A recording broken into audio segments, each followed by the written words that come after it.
name is Ilse. I graduated as a scientific illustrator.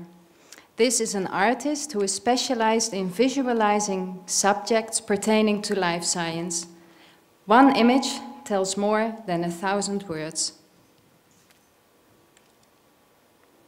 This is an oil painting. The woman was my landlady when I came to Maastricht to study art. I love her and made this painting when she was old and sick, and we all knew death was not far away.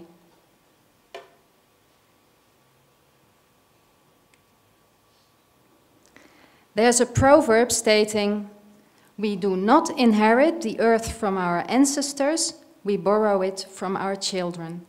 These are 2 children living in my village. Lovely, aren't they? But why use paint when I could use photography? As a medical illustrator, I use photography and other computer imaging techniques to make drawings.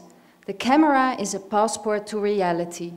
In a drawing, irrelevant information can be eliminated and useful information can be added. But photography not always shows us what we want to see. This is an X-ray photograph of a patient's spine suffering from scoliosis. For patient education, the drawing gives more information than the original X-ray.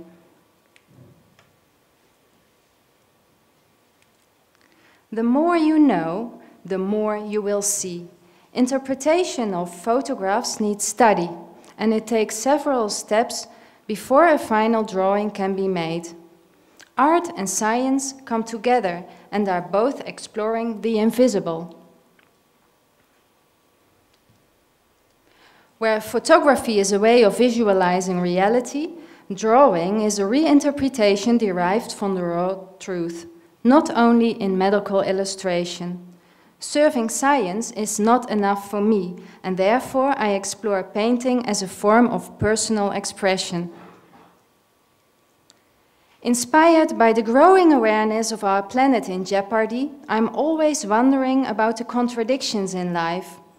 Our consumerist society comes to an enormous cost of the earth, and we must face up that we are deconstructing nature's balance. Here's the contrast between innocence and cruelty. The resilience of the entire ecosystem is being put to the test. It is clear that the present evolution is not on the right track and that it is time to act.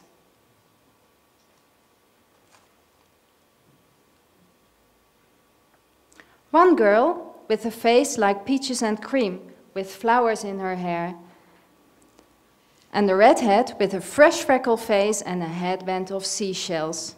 Both have penetrating looks, as if they want you to stop and think. Here, a sick cow and a little polar bear.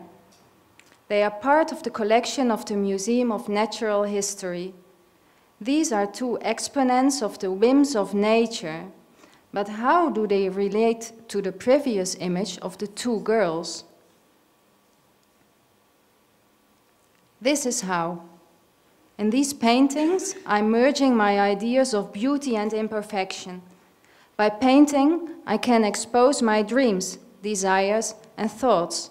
It gives me the possibility to enhance my life, making it worth living. These birds are affected by an oil spill. I always ask myself if there is a way to prevent all these oil victims. We pretend that we can save these birds, but the animals are actually dying in front of us. Is it right to watch them die? We know we have the ability to stop these things from happening. Are we going to do anything about it, or are we passing on the responsibility? Isn't it time to look deeply into ourselves and our relationship with the world?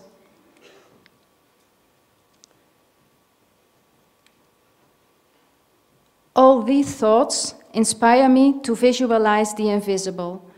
No matter how difficult it is, we should not lose confidence, and we must go on doing the things to make life worth living.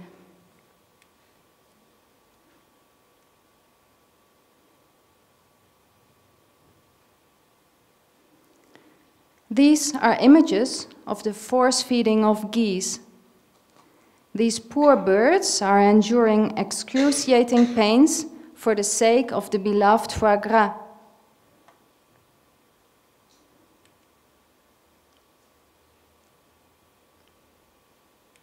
I will always be looking intensely upon what is close to me and wonder about the contradictions in life.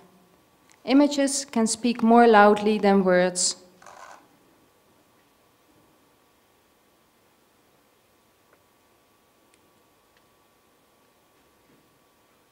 Another cruelty is the killing of seals. Things like this happen. When they happen, we don't always see it, understand it, or accept it.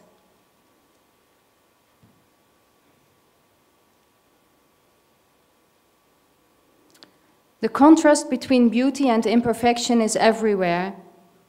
It is worth thinking about the differences or resemblances between reality and fantasy. Therefore, I would love my paintings to evoke questions.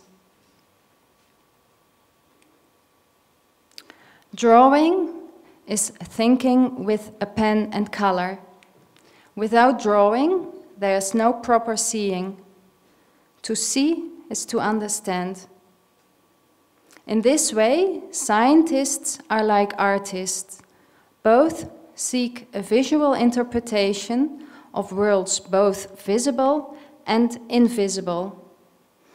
Well, we come to an end of this presentation. I showed you about me and my work. I hope it inspires you to think about our lives and the way we can live it. Thank you for your attention.